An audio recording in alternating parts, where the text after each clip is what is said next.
feel, it feels surprisingly like a conventional motorcycle, because it certainly doesn't look like one, and I was most surprised at how much it just felt really like a normal motorbike. Because the bike's got a greater degree of steering lock, that gives you the ability to literally turn tighter than you would on a conventional bike. So to be able to like do figure eights or circle work at slow speed, that I can imagine doing a U-turn around a medium strip or whatnot, that was a very different feeling than a conventional bike, and having the ability to turn tighter with more speed. So that was really interesting. That was the first thing that surprised me about the bike.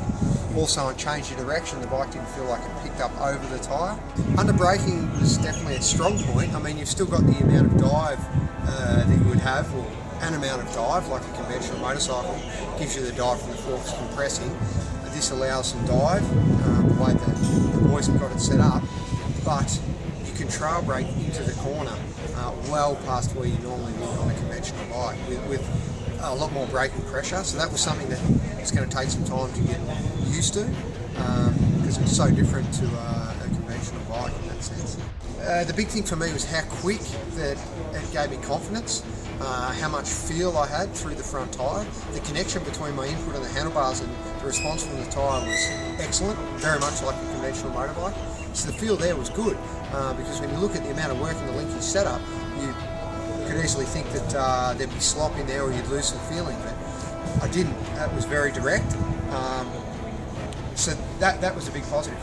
This bike has the ability to literally dial in the amount of dive that the bike, how much the bike dives, or you could even have it, you can set it up for the bike not to dive and whatnot. I guess as a motorcycle racer, my whole life, when you go to the front brake, the forks compress. That's what you're used to. So, to go fast on a motorbike, it's all about feel. It's all about the road underneath you. And when you do something different, it takes time to adapt to that. So it's good the boys have been able to dial in some dive, so to speak, so it still gives that sensation of the forks compressing, even though what's happening with the front tyre is not that. You've kept the same geometry basically on the way into the corner. It hasn't altered by the forks compressing as such.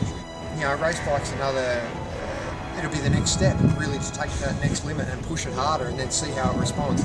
Like all bikes, the harder you push them, the more you learn about them, and that'll be the case with the TS3 as well, but that's something that I'm sure the boys are working on now. It'll be really interesting to see where the guys go with the project and see what the next step is, and look forward to testing it.